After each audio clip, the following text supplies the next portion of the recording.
I often think if you're going to have your photograph taken, why not smile? It makes it a happier photo. And anyway, I remember that story of the coroner. He was really surprised. There was a fellow, he was struck by lightning. He had a big smile on his face. And the coroner did some investigation. Why was he smiling so much when he had killed by lightning strike? And the family said, well, he saw the flash, he thought he was having his photograph taken. Okay. Anyway, so that's what we call our insight, understanding why people die.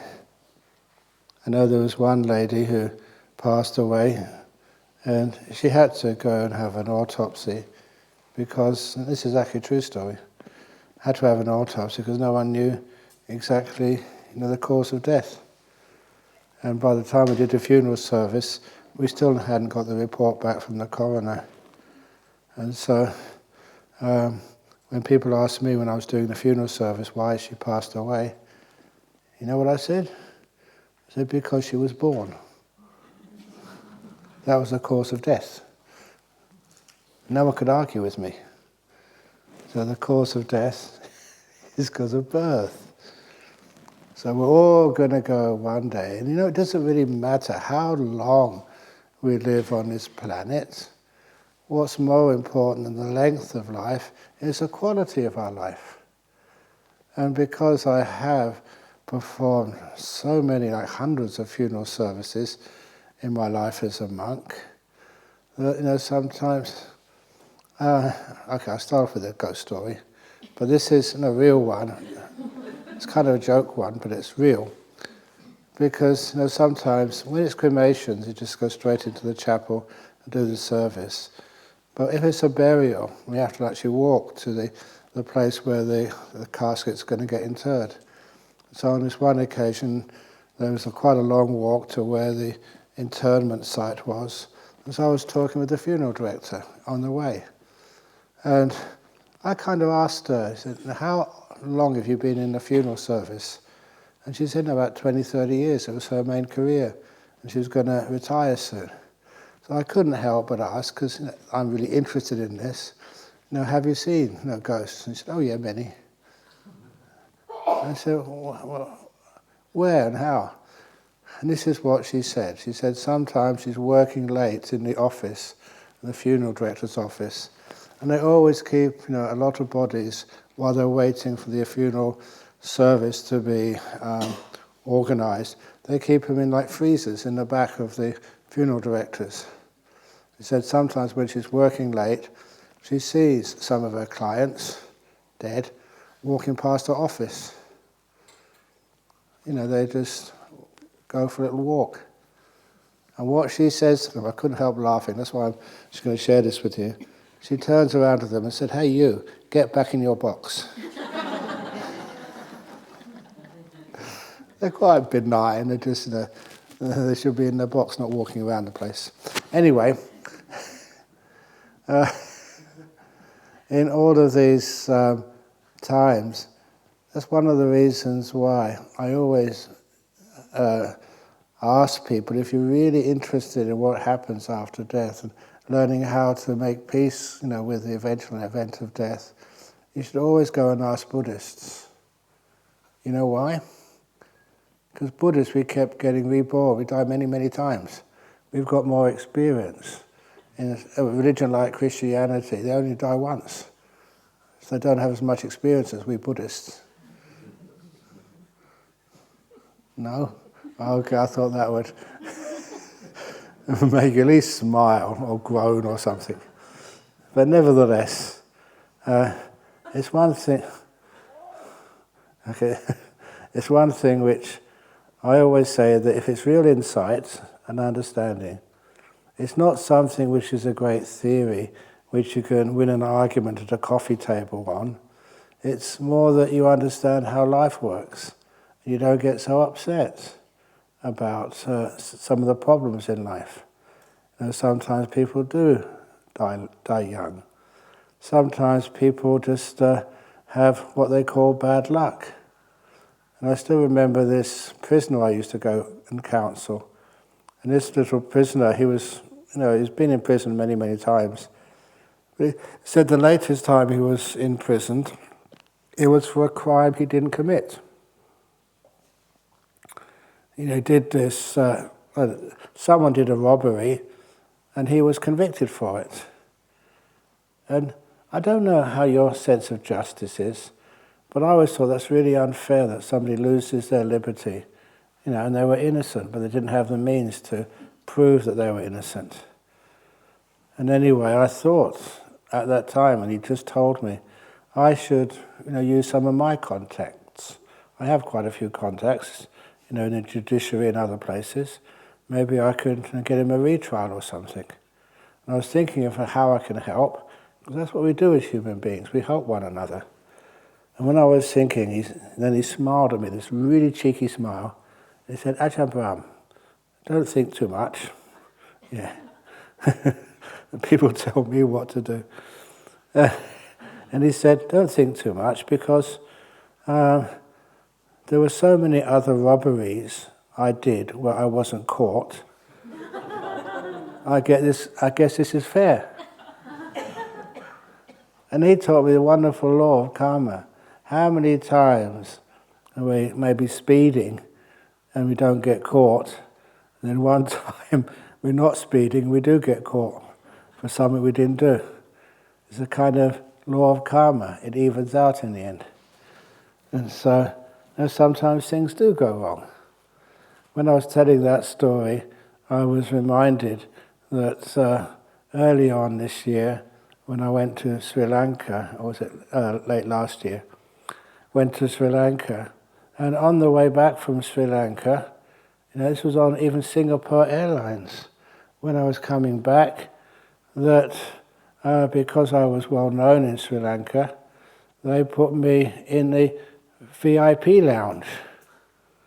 And that's actually not the sort of Singapore airline lounge, it's the VIP lounge separate from the kind of airport where they put all the politicians and famous people. I never want to go in there again. Because what happened, I was just arrived early, and all you do, you sit down and somebody asks for your passport and they go and check in for you, and then they come back. You don't do anything, they just give you a cup of tea and you're resting in a nice armchair. You don't queue up or anything. And that's pretty dangerous, because they gave me this nice cup of tea and I was sitting there minding my own business, and then soon the boarding passes came, everything all in order.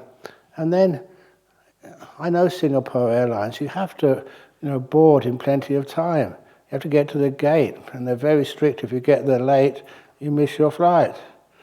And I kept on telling the hostesses in the VIP lounge, I think it's about time I got to the gate. And they said, Ajahn Brahm, don't worry. And that kind of shocked me. It's the first time in years someone's told me not to worry.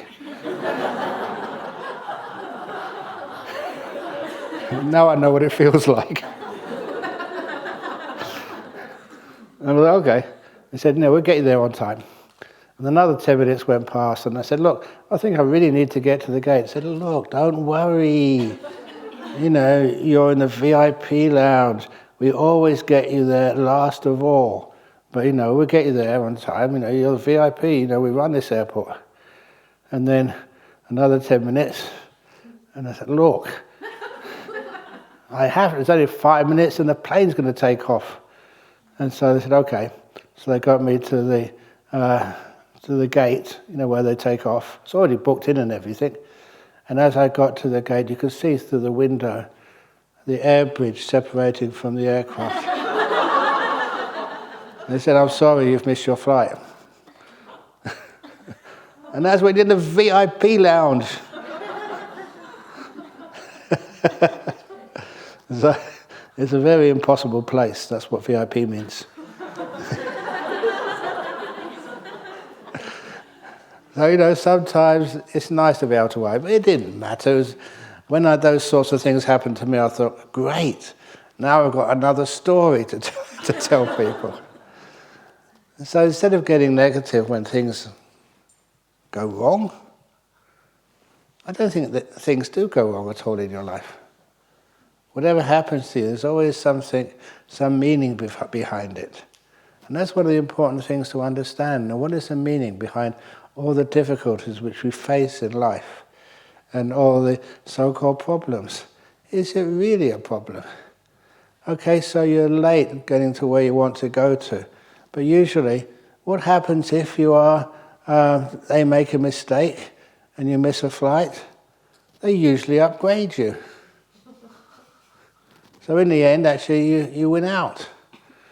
So sometimes the next time that you miss a flight, yes, now I can get an upgrade. If it's someone else's fault. But sometimes it's nobody's fault, just these things happen. But at least you can be more peaceful with whatever happens in life. You don't have to get upset. That's why one of the stories I remember reading when I was young, it was from Greek philosophy. And Greek philosophy is not just in your head, it's practical stuff. This guy, he was sent to a teacher in Greece somewhere. And even those days, 2,000 years ago, if you went to a school, there was just one teacher, and they'd teach you everything. And then this fellow graduated from that school, and he got a nice job, but the boss at his office was just really, really surprised at him, because every time this man got told off, this new worker, every time the boss scolded him or shouted at him, this young man would just burst out laughing. "You stupid, you're late again." And it was really sort of hard to understand why, when he was getting shouted out, scolded by his boss, why was his response just a laugh? And then he told the boss about his training under this teacher. Every time the teacher scolded a student for making a mistake, of course, he would shout at the student, but then when he shouted at the student, he would charge the student a couple of extra dollars. He said, "It's more work for me when I scold you, so it's only fair I should charge you more. You cause more problems for me. Therefore, being the teacher, I have to work harder to correct your mistakes. Therefore, I will charge you." That's kind of logical, isn't it? If I have to tell you off, we don't actually charge anything, do we? That doesn't work. But tell that to your child, your son or your daughter at home. When you have to shout at them because they come home late or because they don't pass their exams, you shout at them and then charge them more. So anyway, he said, "The reason I laugh now when you scold me and I get it for free." I save a lot of money now, being an adult working. It's just a different way of looking at it. And when you can look at it a slightly different way, sometimes that's a kind of insight to realize your perception can change. A good example of that, I always say, and if there's any young people here looking for a partner in life, have you ever noticed the only place you fall in love are dark places? A walk by the river under the moonlight. A nice candlelit dinner. All the places where people fall in love, it's always dark. That's why they call it romantic. It's not really romantic, it's kind of stupid, because you can't really see what you're falling in love with. And that's one of the other things which I noticed. They're just trying to see things from a different angle. That, in the movies I used to see when I was a kid, especially the horror movies, and you see just these monsters or something, like that not Dracula movie, the Tarantula movie, which I think I mentioned to you. I mentioned it to somebody. Anyway, all those monsters, or the vampires, or the things, they only attack the young, beautiful women. If you're old and ugly, you're safe. Check it out next time you see a horror movie. It's true. For the guys, they attack you anyway, so you've got no hope.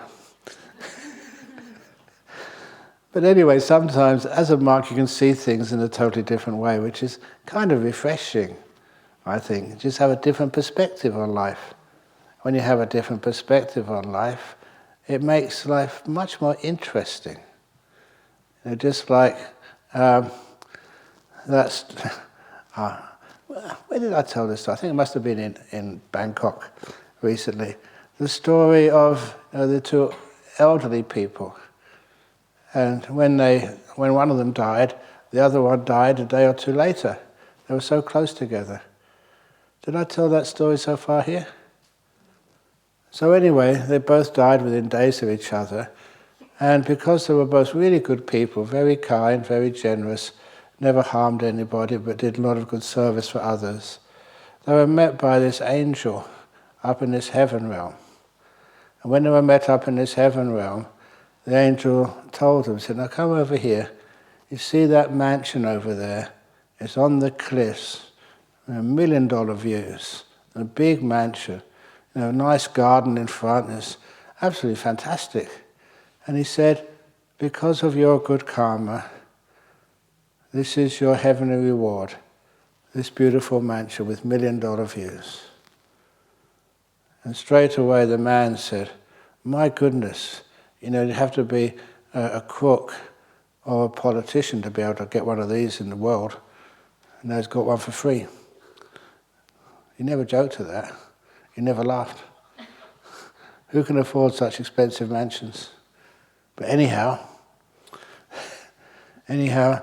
then he said, the council tax on this must be enormous. How am I going to be able to afford the council tax? And that's when the angel let him into a secret. Up in heaven, there's no councils and no tax. It's all for free. Your heavenly reward. And then the angel took him inside. And inside this mansion, there was not just ordinary furniture. The furniture inside there was exquisite. It was like antique tables and really incredibly soft lounges. And he showed him this TV screen. The TV screen was bigger than one of these walls. Huge. And this was small. And he said, the TV screen, we know how much you used to like watching football, before. And now we've got this huge TV set for you. We know how much you like watching Liverpool play. Now every time you turn it on will be a match where Liverpool play. And you will find at the end of the game, no matter what the score is, your team, Liverpool, will score the last 2 or 3 goals and pull off these amazing sort of victories in the last minute. They will never lose. This is heaven. This is your heavenly reward.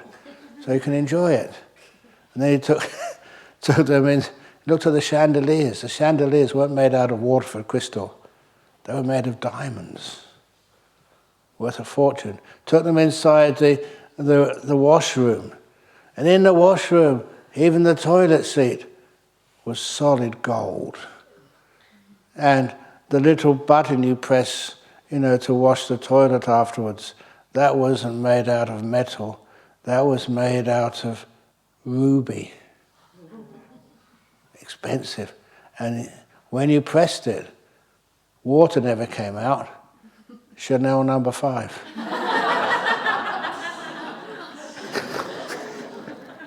And he said, well, this is so expensive, I don't need this, but it's your heavenly reward.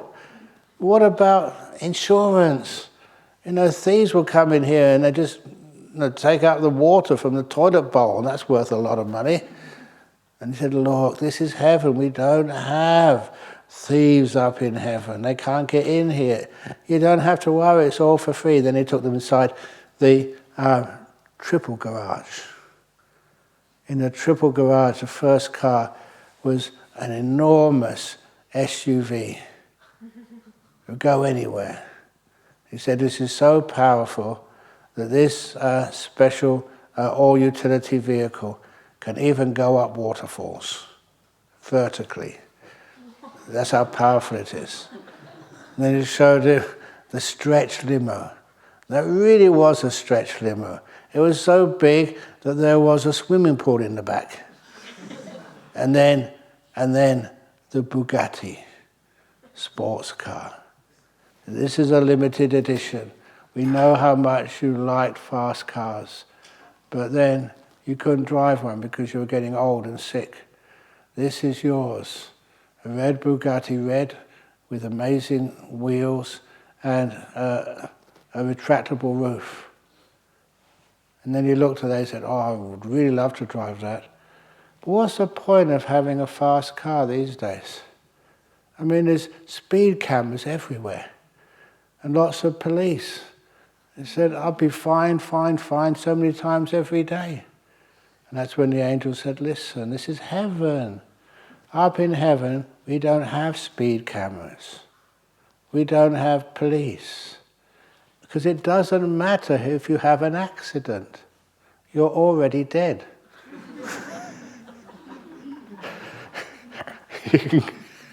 That's a good argument for speeding. So I said, you can go as fast as you like, whenever you like. And he was very happy. But when they opened the garage doors, he was even more happy. Because on the opposite side of the road to the mansion, there was this immaculate 18-hole golf course.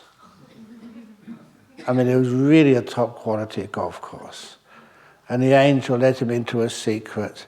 He said, that golf course, that was designed by Tiger Woods himself. He said, that's impossible, he's still alive. Yes, but you remember when he had that big breakup with his wife? Yeah. You know, he had a car accident. He had an out-of-the-body experience. And that's where we grabbed him to design the golf course. And then we sent him back. And straight away, and he said that in that golf course, once you get it onto the green, whichever way you putt it, it will always go in the hole. Because sometimes you putt it and it's a bit not... actually, that... can I tell this silly story? The trouble is, when it comes to my mind, I can't resist it. It's a Christian story. I hope you don't mind. It's very funny. It was the Pope and the Archbishop of Canterbury. And they were just meeting together and said, look, it's a waste of time having disharmony. You know, we believe in the same Jesus and the same God. I mean, can't we just reconcile our differences, put them aside, and have some harmony, you know, in our faith? They both thought it was a good idea, but how can you achieve that? And so the Archbishop said to the Pope, he said, look, what we'll do, we'll have a round of golf together. And if I, the Pope, wins, then you, Archbishop, will have to become a Catholic. Archbishop, if you win, then I, the Pope, will have to become an Anglican. We'll let God decide. So they played this round of golf. Because I know the punchline, I can't stop laughing before I even say it. And so they were playing, they got on about the last hole, it was the Archbishop was about the Pope was about two shots up. And the Pope would only have to sink this putt, it was a long putt, and he'd win by one stroke. So he asked his caddy, and his caddy was one of the nuns, for his special putter. And then he got the putter, he blessed it for good luck, and then he lined up the shot, and he hit the ball too hard. So it went past the hole. He missed. And that's when he said, out of excitement, he swore, "Damn it, missed." And that was the Pope. And then the nun, she was very upset. And it's a golf match, it's important, but you shouldn't swear like that. Is it Eminence, Holiness? And anyway, she crossed herself. No, may God forgive you. And then the Pope was very apologetic. Yeah, I shouldn't have done that. The excitement was too much. He had the next shot. He would still win by one stroke if he held this. And he hit it. Not hard enough. He never made the distance. You know what he did? Damn it, missed. And then the nun said, "Look, I warned you, you shouldn't speak like that. I know this is important, but that's really a sin." "Oh yeah, I'm sorry, just too excited." And he had the next shot. If he hold this one, he would draw. If he missed, he would have to become an Anglican. That would be the end of the Catholic Church. So it's really important. So he lined it up. It was an easy shot. And he hit it. And it was one of those shots which just went on the edge of the hole and rimmed out. He missed. He was about to shout out, "Damn it, missed." He never actually got the words out because it was a big crack of lightning and a thunderclap. And the lightning hit the nun, killed her dead. And this voice boomed from the heavens, "Damn it, missed."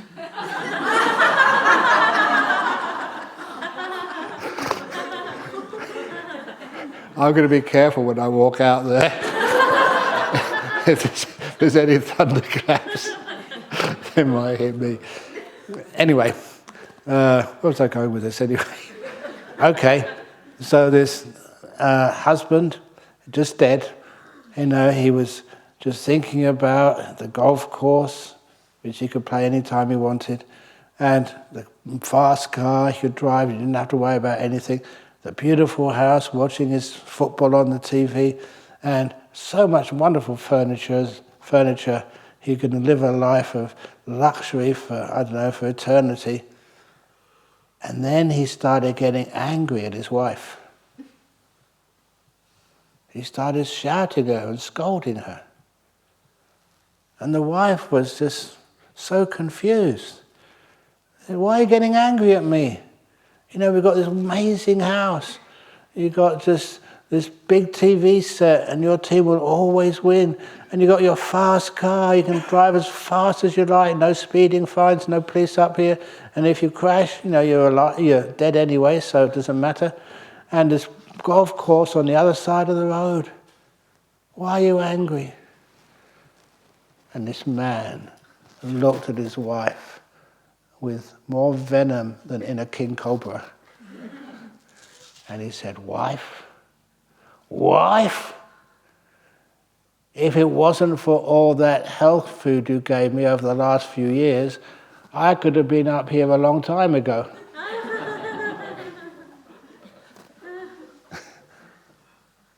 Does any of you, your wife, give you health food?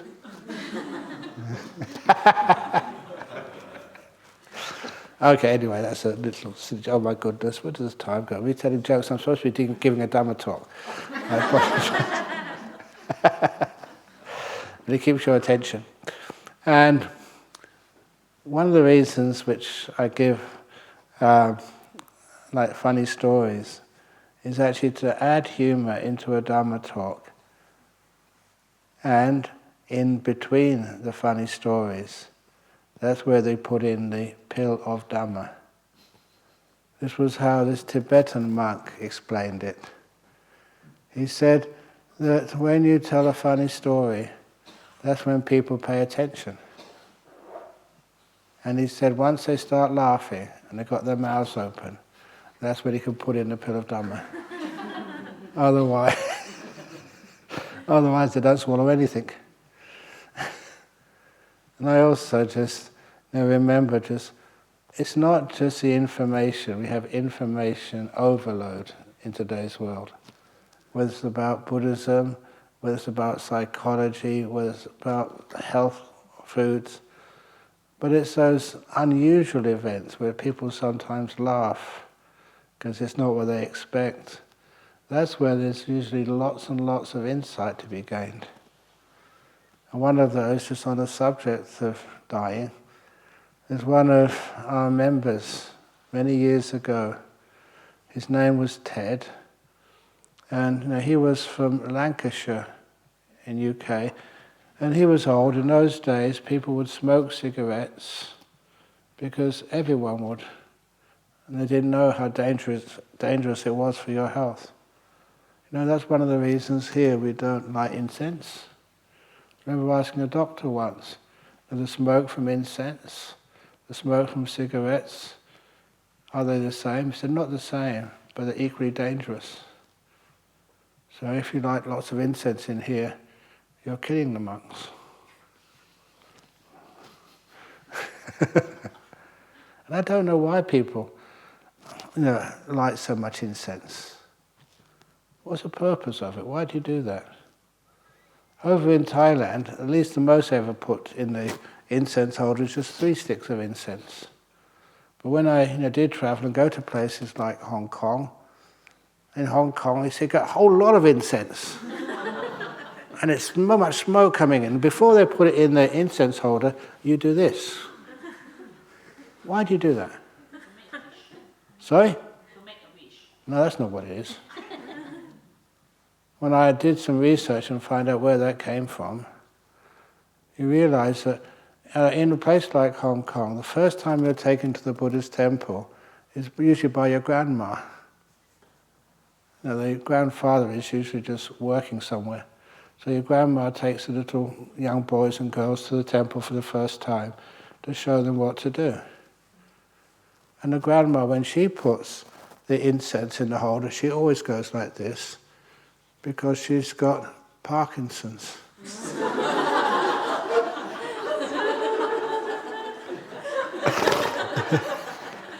And you think that's the way it's supposed to be done.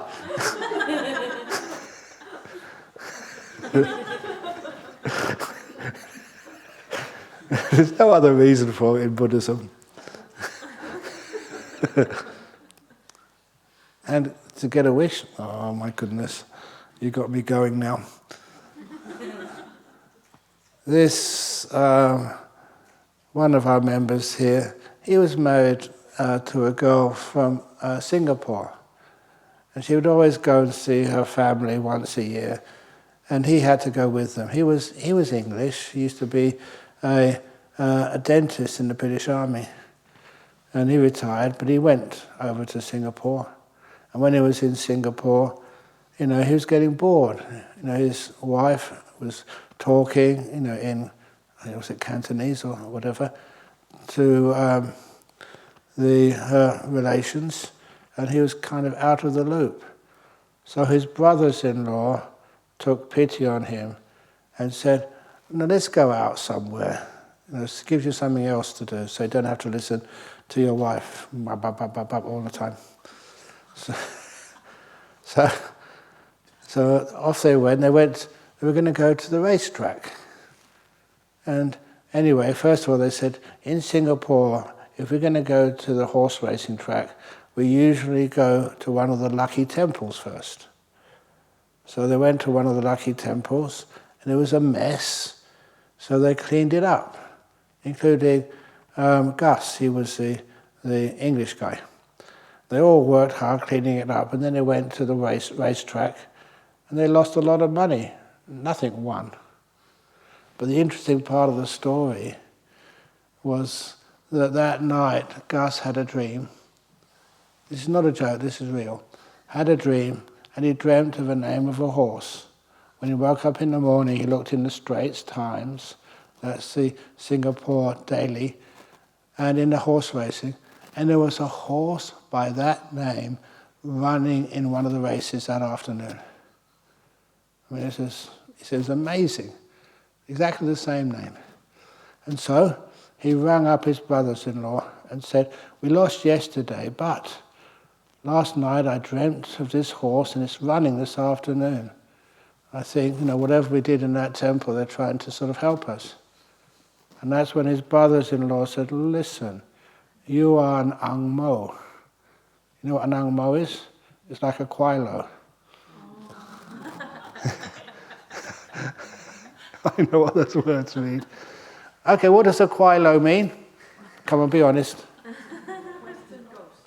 A what? Western ghost. It's worse than that. But anyway, it's a derogatory term.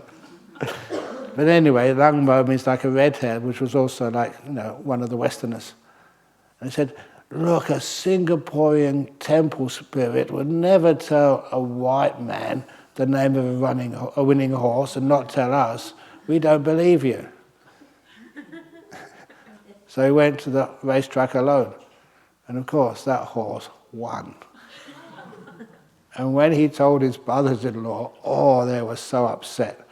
We tidy up these temples, we offer incense in these temples every week, and you just come here just for one day, and the spirit tells you the name of the horse, it doesn't tell us anything. That's really unfair. The Singaporeans should look after the Singaporeans. And he wished he hadn't have told them afterwards. Anyway, that's Singaporean spirits. Be careful. Or Hong Kong spirits. Maybe they won't look after you, but they will look after visitors. Would they? Anyway, let's talk about something else, something a bit more spiritual.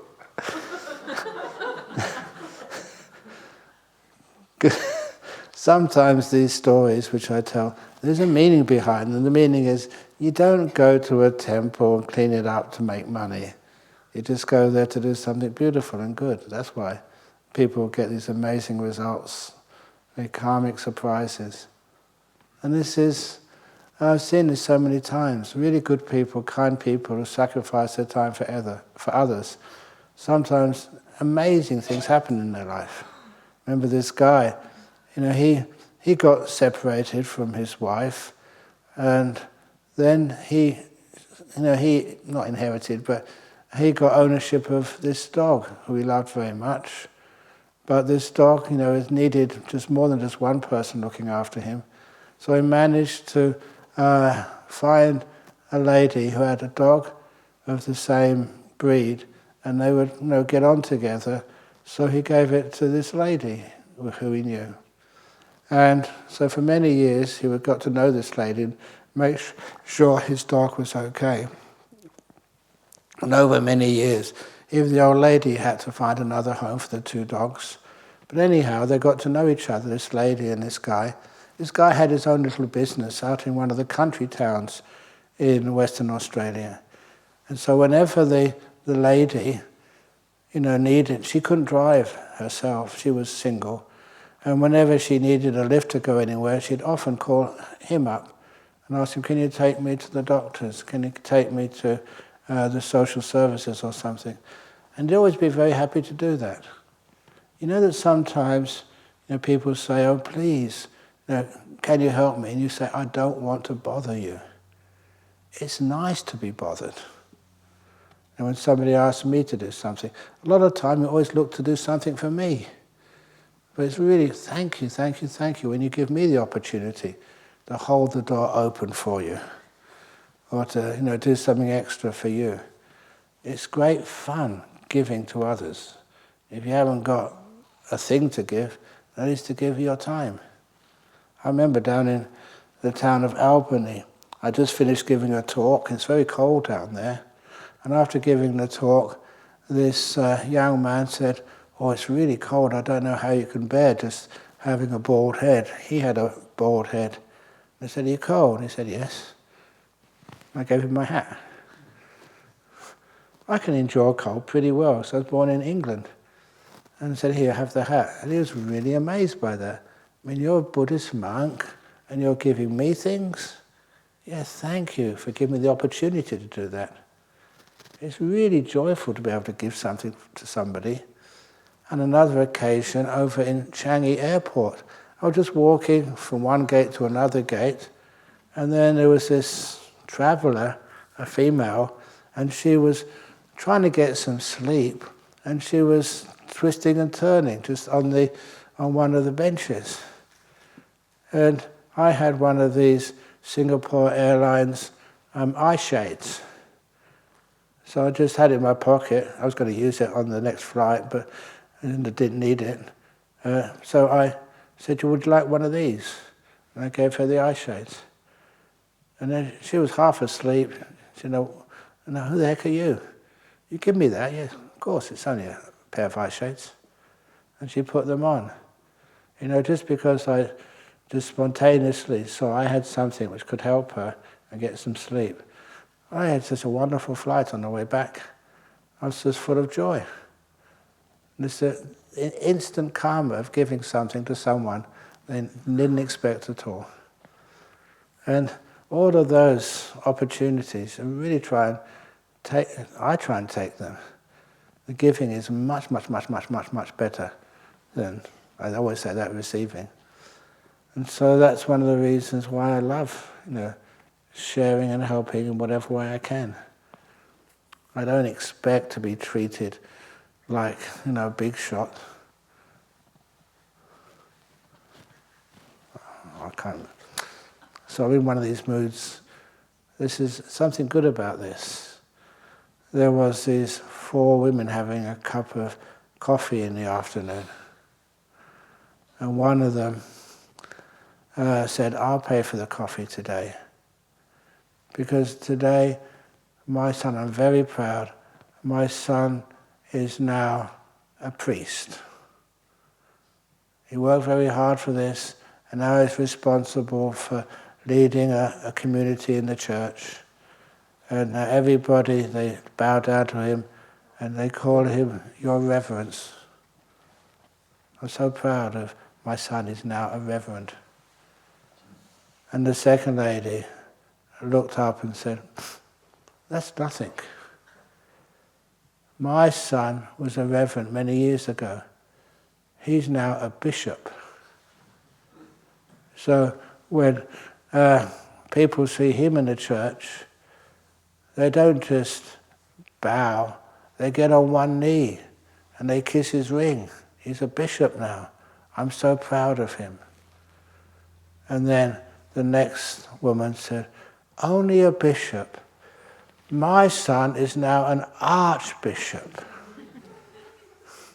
When he comes into an assembly, everybody bows down to him on one knee. And they kiss both rings or whatever. I'm so proud of him. They call him Your Eminence. And then they looked at the 4th lady who was still finishing her coffee. They said, oh, my son's much higher than that. And they thought, is your son the Pope? They said, no, but when he comes into a room, all the girls fall on the floor. And they call him, oh, Your Holiness.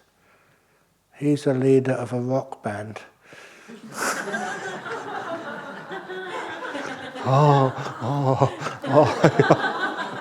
Your Holiness. It's a bit irreverent. Will you excuse me for that, Venerable Karulika? Yeah, okay, good, thank you. But is it the case that some people join a community just to be the boss, to be the head? You'd have to be crazy to want to be the head of anything. Where do all the headaches go? To the head. It's much better to be the heart of an organization. It's a long way away from the head. It's the most important part of any organization, like the most important part of the human being, the heart. So those are kind of insights. Isn't it good to be not the head of your family, but the heart of your family? Isn't it best to be not the head of BIF, Biff, but the heart of Biff? I don't know why they gave it that term. In Hong Kong, they called it Bodhinyana International Foundation, otherwise known as Biff. And it's quite cute. Or the Indonesian organisation, what do you call yourselves? Have you got a name? It is Ehipasiko. Is that who you are? Ehipasiko? Okay, whatever you're called, doesn't matter. That's my name. You know what my name is? What's my name? You've been listening to me for all week. Still don't know my name? It is Ajahn Brahm. And do you know what that name means?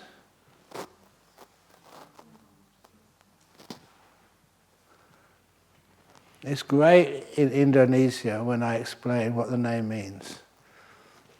B for Buddhist, R for Roman Catholic, A for Anglican, H for Hindu, and M for Muslim.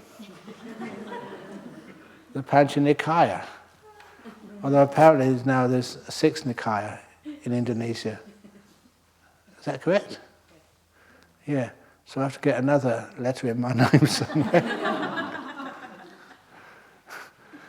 But what are names?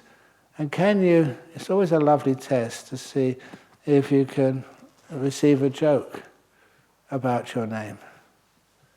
And a joke about my name happened when I gave a talk. It was at a Catholic school. They wanted to know about Buddhism, so I gave a talk to them. When I was giving a talk to them, the day afterwards I saw them in town, just by chance. They were walking down the road and I was walking the other way down the road.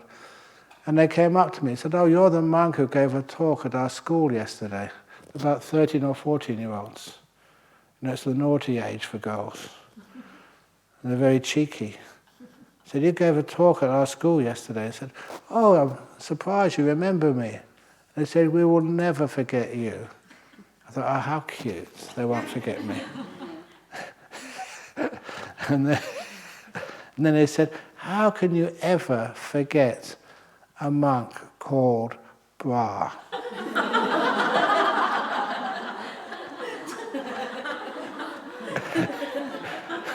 And I said, "There's an M on the end, an M on the end." and then we, I got you going. Then we all laughed. That's a wonderful way of promoting spirituality. You don't mind laughing with people. Because that's what I was taught as a school teacher. Sometimes you make a mistake, and sometimes the children will start laughing. If the children start laughing because you've done a stupid thing, make sure you laugh as well. Because then the children will never laugh at you. They will only laugh with you. So if at home, in your family, if one of you do a stupid thing, and your wife or your husband laughs at you, make sure you laugh too. Then no one ever laughs at you, only laughing with you. It's a much more harmonious, peaceful way to live your life. So what I was going to speak about was nimittas, more nimittas. And okay, I'll put this little story off for just a minute, but first of all I wanted to talk about how Ajahn would advise me to cultivate the nimittas. There's a story which he said, which is in it's actually the title of one of his books, but it's not actually how he explained that story of nimittas. And the title of this story was The Still Forest Pool. Still, Forest Pool. And when I saw that was a title of a free distribution book, I thought, oh, this is that story. But it wasn't in there. They used other stories. But the Still Forest Pool, as Ajahn Chah used to say it, was saying in those old days when the monks would just wander through the jungles, and in the afternoon, maybe at 3, 4 o'clock, you try and find a place by the water so you could have a place to rest at night, but first of all, wash any robes that you needed washing, and have a bathe yourself and fill up your water bottle. And we always used to make sure we had a filter with us, so that way we could get decent drinking water for the next day. And then once you'd done that, you'd set up your mosquito net about 10 meters away from the edge of the water, for obvious reasons. Because that water wasn't just for wandering monks to use, it was for the jungle animals to use. And he said many evenings, if it was light enough, either starlight or the moon was up, then he would be able to meditate with his eyes open in the evening. And then all these jungle animals will come out to drink. And this would be the time before they had like Nature Channel, all these amazing movies about animals in the wild. And so he would keep his eyes open. And when it got really close to dusk, first of all, the leader of the family of animals would come out, say it was like a tiger. And the tiger, animals like even the kangaroos, their eyesight is not good. They usually use hearing as their main way of recognizing things. You ever seen the kangaroos? They've got two ears, they can move in different directions. So they can have a wonderful way of finding out if there's anything around they should be afraid of. And so they say that head tiger would come out and would listen carefully and would sniff. And if he could detect anything because of fear, they would go back into the jungle and not come out. Even if they were thirsty, they would not come out. Because if they could smell human beings, of all the animals in the jungle, the most dangerous were the humans. So Ajahn Chah said, sometimes he had his eyes open, but he could sit very, very still. So still that the animals could not hear him. They couldn't smell him. So first of all, the head animal would come out, and then all of the brothers, sisters, or whatever would come out, all the children would come, or the baby tigers would come out, and they would start drinking and playing in the still forest pool. And he said it was delightful, for when you haven't got any TV or videos and no entertainment at all, just seeing the animals play in the still forest pool was no worth keeping your eyes open for. And not just those animals, many other animals, big and small, would come out and play.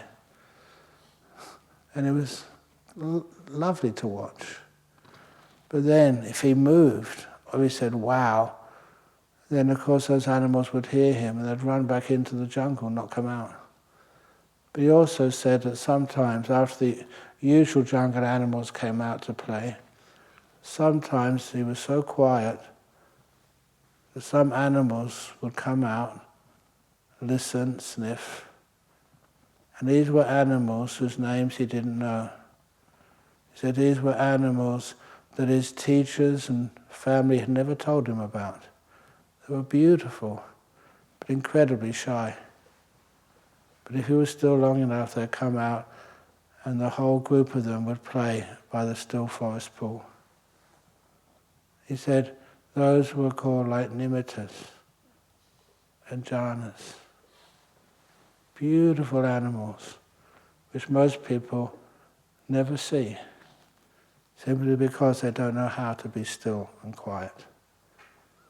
And it was a story which I loved because you knew if you were sitting in meditation perfectly still, the metaphor, so these beautiful lights coming in your mind.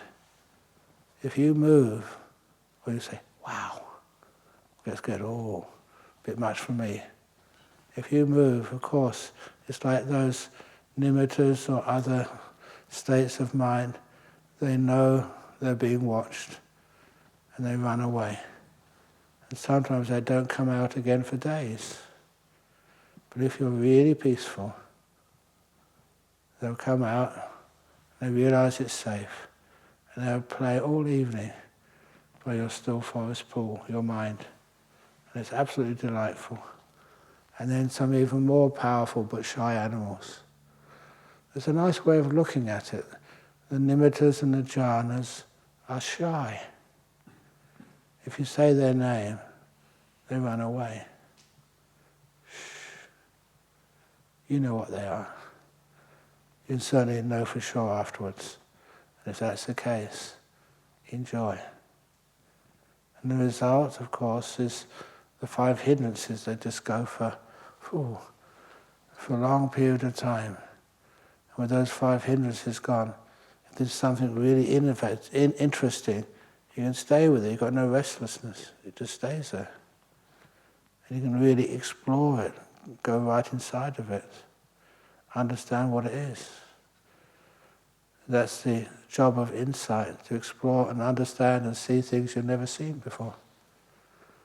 And because of that, even some of the insights you have, they're not just all insights into Dhamma.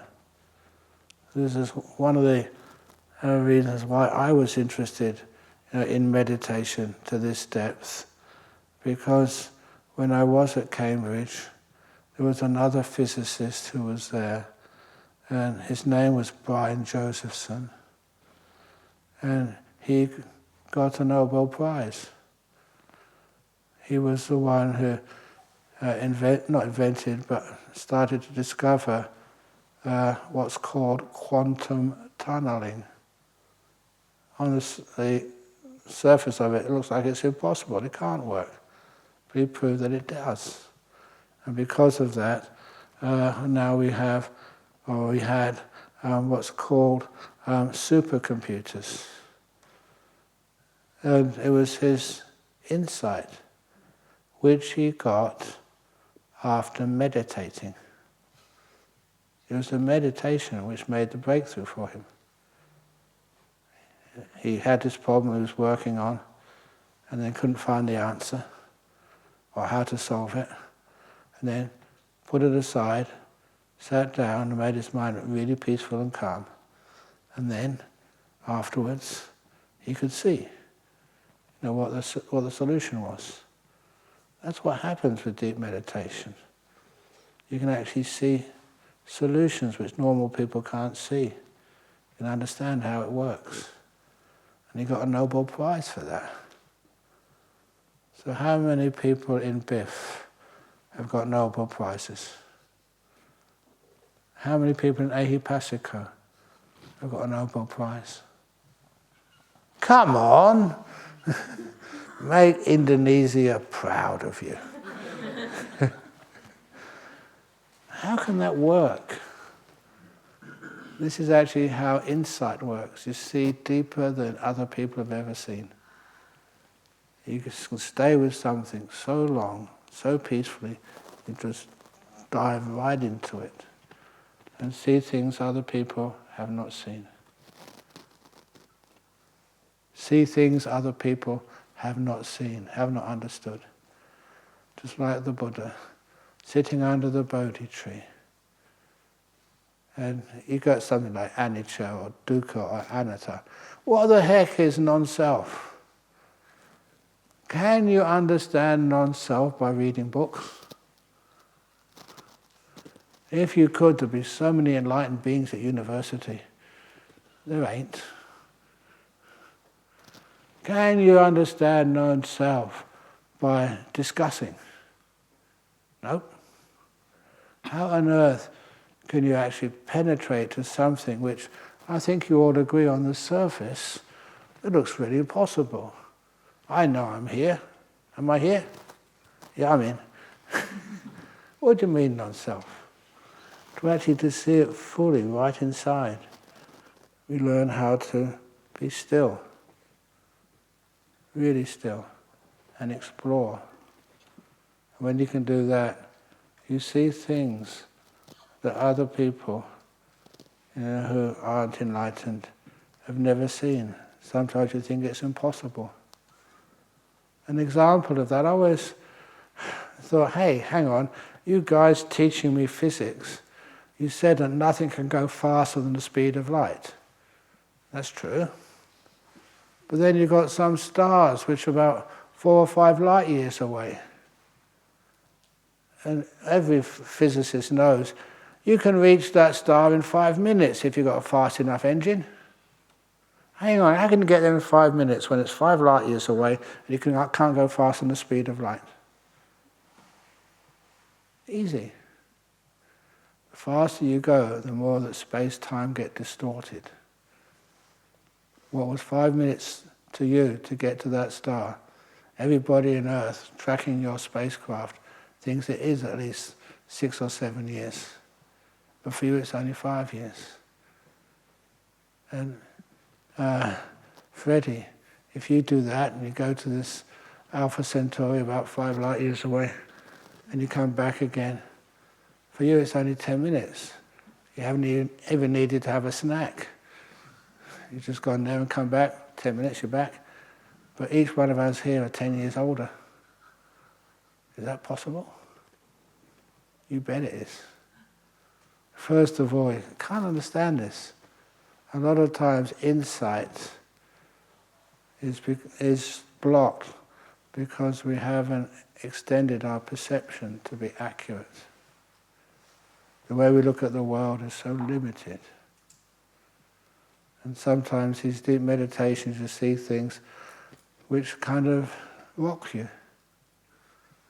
Even little things, like the Emperor's Three Questions thing. The first time I read that, now the most important time, I get that. The most important person is the one right in front of you. I don't know when you first heard that story, but for me, it just changed so much of how I looked at life. I always thought the most important person was maybe your parents or someone you really looked up to.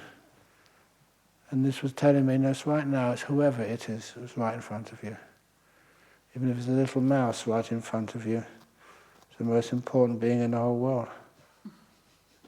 You connect. You're with somebody. And if I'm anything of a teacher, what made me a teacher where you can relate to is the Emperor's Three Questions. Hopefully when you're in front of me, you can feel that you're important. And if I do that, then I've understood that. It doesn't matter how senior you are, how much of a big shot you are.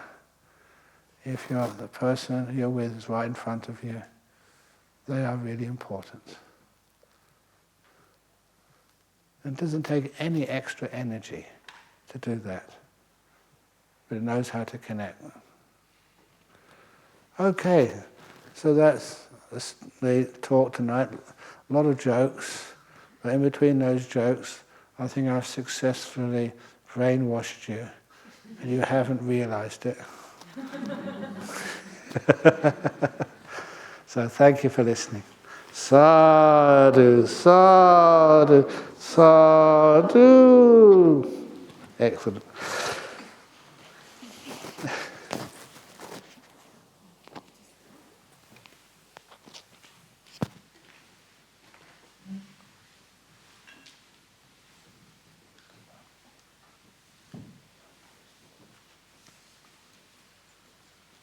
Venerable.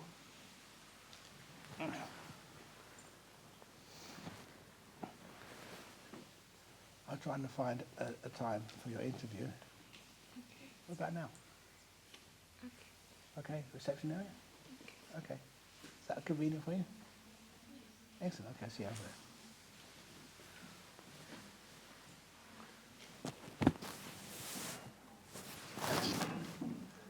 You don't have to wait for me. I'm waiting for your